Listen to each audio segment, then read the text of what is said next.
चलो तो आज अपन पढ़ते हैं present continuous tense. Present continuous एक भाग अपन ने पहले पढ़ लिया था। टेंस मुख्यतः कितने प्रकार के होते हैं? 3 प्रकार के, प्रेजेंट, पास्ट और फ्यूचर टेंस। प्रत्येक टेंस के 4 भाग होते हैं, तो कुल मिला के टेंस कितने प्रकार के हुए? 4 प्रकार के। पिछली क्लास में अपन ने पढ़ा था टेंस 3 प्रकार के होते हैं, प्रेजेंट, पास्ट और फ्यूचर। प्रत्येक टेंस के 4 भाग होते हैं, तो कुल मिला के टेंस 12 प्रकार के हुए। टेंस का मीनिंग होता है कि मतलब काल या समय या स्थिति, काम कब हो रहा है, कब हुआ था और कब होगा। तो देखो, अब प्रेजेंट इंडेफिनिट टेंस में अपन ने पढ़ा था क्या? सहायक क्रिया नेगेटिव, इंट्रोगेटिव, इंट्रोगेटिव नेगेटिव में डू डज आएगी और साधारण वाक्यों में मतलब फर्स्ट फॉर्म आएगी, डू डज का प्रयोग नहीं किया जाएगा।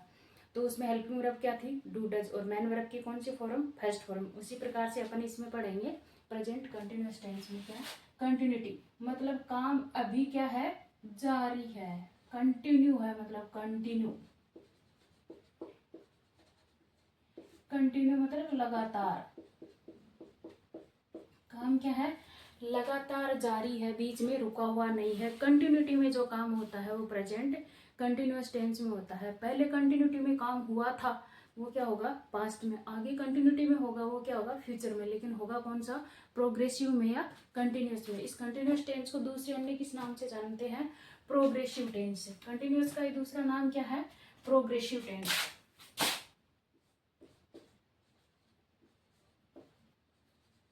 Progressive tense. कंटिन्यूअस टेंस का ही दूसरा नाम क्या है? Progressive tense. अब देखो इसकी स्ट्रक्चर, अफर्मेटिव, इसको दूसरे नाम से क्या नाम से जाना जाता है? साधारण या सिंपल सेंटेंस। अफर्मेटिव या सिंपल सेंटेंस। सब्जेक्ट, इसको हिंदी में क्या बोलेंगे? कर्ता। हेल्पिंग वर्ब, सहायक क्रिया, और इसको क्या बोलेंगे? मुख्य क्रिया। अब देखो इस टेंस में मैन वर्ब की फर्स्ट फॉर्म तो पहले में भी अपन ने पढ़ी थी प्रेजेंट इंडेफिनिट टेंस में भी, लेकिन इसकी मैन वर्ब के साथ में क्या आ जाएगा? आईएनजी। जहां इसकी मुख्य पहचान क्या है?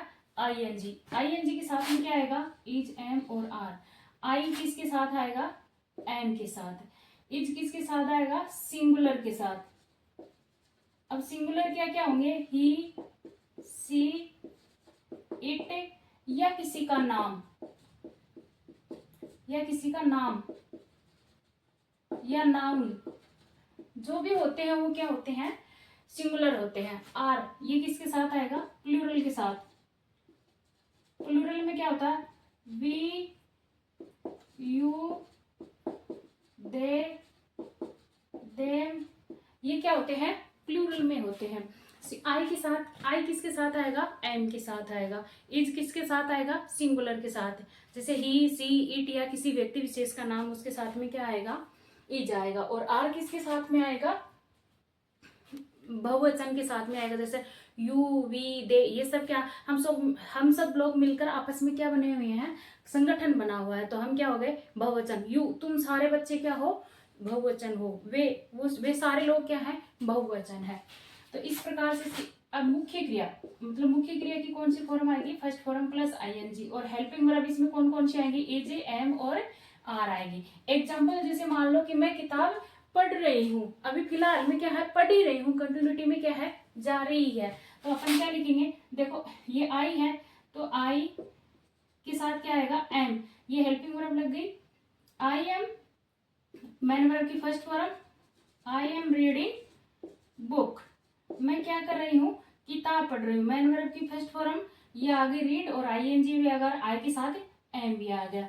आया समझ में कि ये क्या है? आई अपने आप में देखो बहुवचन होता है, लेकिन एक कॉमन टेंस ही है, तो आई के साथ में क्या लेके फिरा है? एम। और बाकी सारों में आई के साथ क्या आएगा?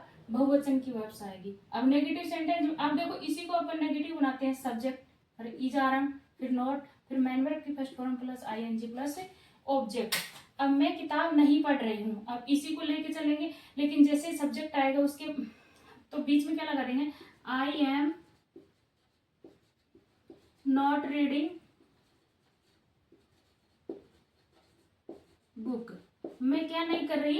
पुस्तक नहीं पढ़ रही। I am not reading book. देखो मैन वर्ब की फर्स्ट फॉर्म आईएनजी आ गया, आई के साथ एम आ गया, और बीच में क्या लगा दिया? नॉट लगा दिया। आई हेल्पिंग वर्ब के जस्ट बाद में क्या लगेगा, नॉट। मैन वर्ब की फर्स्ट फॉर्म, ये क्या है, ऑब्जेक्ट। पढ़ना क्या है, ऑब्जेक्ट, आई क्या है, कर्ता सब्जेक्ट। इसी प्रकार से अपन पढ़ेंगे इंट्रोगेटिव। इंट्रोगेटिव को हिंदी में कैसे जाने, प्रश्नवाचक। तो प्रश्नवाचक में क्या आ जाएगा, हेल्पिंग वर्ब पहले आ जाएगी, जो भी है, कौन सी भी है। तो आइया क्या आ जाएगा, एम आई रीडिंग बुक। क्या मैं पुस्तक पढ़ रही हूँ। अब देखो, एक इसकी प्रश्नवाचक, एक क्वेश्चन मार्क लग गया और एक ये क्या आ गई, हेल्पिंग वर्ब पहले आ गई, तो ये क्या हो गया, इंट्रोगेटिव हो गया। अब इंट्रोगेटिव नेगेटिव में देखो, ये फिर से ये आ गया, तो सब्जेक्ट के तुरंत बाद में क्या लगा देंगे अपन, नॉट। तो ये क्या बन जाएगा, इंट्रोगेटिव नेगेटिव। अब इसी को अपन बनाते हैं मैं, तो इसके साथ में, आई के साथ में क्या आएगा, am I not reading book. मैं क्या नहीं कर रही, क्या मैं पुस्तक नहीं पढ़ रही। तो ये आया समझ में अपन को कि present continuous tense. Present continuous tense में क्या होती है, helping verb is are am, main verb की फर्स्ट फॉर्म प्लस आईएनजी। आपको ज्यादा झमेला कुछ याद रखना ही नहीं, आपको क्या रखना, मैन वर्ब की फर्स्ट फॉर्म प्लस आईएनजी।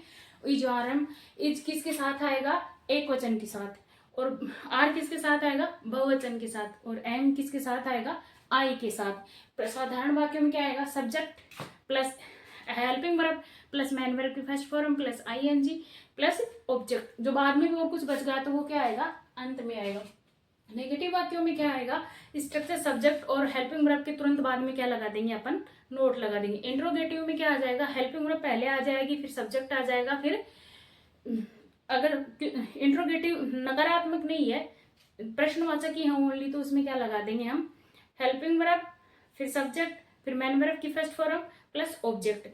तुरंत बाद में, जैसे इंट्रोगेटिव नेगेटिव है तो उसके तुरंत हेल्पिंग वर्ब के बाद में क्या लगा देंगे हम, हेल्पिंग वर्ब, फिर सब्जेक्ट के तुरंत बाद क्या लगाएंगे, नोट लगा देंगे। इस प्रकार से अपनी 4 स्ट्रक्चर कंप्लीट हुई। अब इसमें याद रखने वाली जैसी चीजें कौन सी है, मतलब कंटिन्यूटी। इसको दूसरे किस नाम से जाना जाता है, प्रेजेंट कंटिन्यूअस टेंस को प्रेजेंट प्रोग्रेसिव टेंस।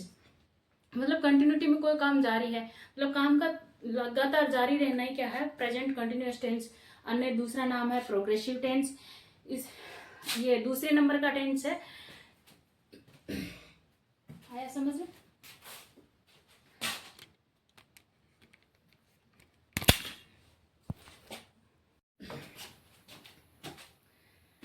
अब अपन कुछ सेंटेंस देख लेते हैं, जैसे अब मुख्य रूप से अपन कुछ सेंटेंस देखते हैं। जैसे सी इज राइटिंग, वह क्या कर रही है, राइटिंग यानी लिखना, वह क्या कर रही है, लिखने का काम कर रही है। मान लो कि मैं लिख रही हूं तो कोई दूसरा मेरे बारे में बोलेगा कि she is writing. They are playing, वे क्या कर रहे हैं, खेल रहे हैं। ये क्या है, प्लूरल। वी, ये भी क्या है, प्लूरल। तो प्लूरल के साथ में क्या आ गया, आर। सी सिंगुलर, इसके साथ में क्या आ गया, इज। ये क्या है, ईटिंग फूड, वह क्या कर रही है, खाना खा रही है। सी इज टीचिंग इंग्लिश, वह क्या कर रही है, इंग्लिश पढ़ा रही है। She is not writing. अब देखो ये क्या है, नेगेटिव सेंटेंस है। अब इसी को इन इन इन सबको नेगेटिव बनाए तो कैसे बनाएंगे, दे आर नॉट प्लेइंग, वे क्या नहीं कर रहे हैं, खेल नहीं रहे हैं। नंबर तीसरे को बनाएंगे, वी आर नॉट गोइंग, हम क्या कर रहे हैं, जा नहीं रहे हैं। 4 नंबर सेंटेंस को बनाएंगे, सी इज नॉट ईटिंग फूड, वह क्या नहीं कर रही है, खाना नहीं खा रही है। सी इज नॉट टीचिंग इंग्लिश, वह क्या नहीं कर रही, इंग्लिश नहीं पढ़ा रही। सी इज नॉट टीचिंग इंग्लिश, वह क्या नहीं कर रही, इंग्लिश नहीं पढ़ा रही है। इनका नेगेटिव बन गया। इंट्रोगेटिव बनाएंगे तो ये क्या है, ही इज सी राइटिंग। अब दूसरे नंबर का बनाएंगे तो आर दे प्लेइंग, क्या कर रहे हैं, क्या वो खेल रहे हैं। इसी प्रकार से इसको बना लेंगे, is she eating food, is she eating food. इसको बनाएंगे, इज सी टीचिंग क्या हुआ है, इंग्लिश पढ़ा रही है। इसी प्रकार से इंट्रोगेटिव नेगेटिव भी बना लेंगे इनको सबको। कैसे बनाएंगे, जैसे आर दे नॉट प्लेइंग, क्या वे नहीं खेल रहे हैं। इनके अंत में सभी की क्या लग जाएगा, क्वेश्चन मार्क, जरूरी होता है ये लगाना। अब इसको बनाएंगे is she not eating food. इसको बनाएंगे is she not teaching English. किस प्रकार से, इस प्रकार से बनाएंगे। तो देखो ये मेन रूप से क्या है, ईटिंग, सी इज राइटिंग, वह काम क्या कर रही है, लिखने का कर रही है। इसी को क्या करेंगे, वह नहीं लिख रही है, तो क्या नहीं कर रही है, नोट लगा देंगे, सी इज नॉट राइटिंग। इसी को क्वेश्चन मार्क लगाएंगे तो हेल्पिंग वर्ब को क्या कर लेंगे, पहले ले आएंगे और बाद में क्या लिखेंगे, कर्ता, और फिर मेन वर्ब की फर्स्ट फॉर्म प्लस आईएनजी, और ऑब्जेक्ट हो तो लगा देंगे। इसी प्रकार से इंट्रोगेटिव नेगेटिव में क्या लगाएंगे, पहले हेल्पिंग वर्ब लगाएंगे, फिर सब्जेक्ट लगाएंगे, फिर नोट लगाएंगे, फिर मेन वर्ब की फर्स्ट फॉर्म, फिर ऑब्जेक्ट लगा देंगे। इस प्रकार से अपन का ये tense, present continuous tense complete हुआ। जिसको भी नहीं समझ में आए फिर से पूछ लेना। Okay, thank you.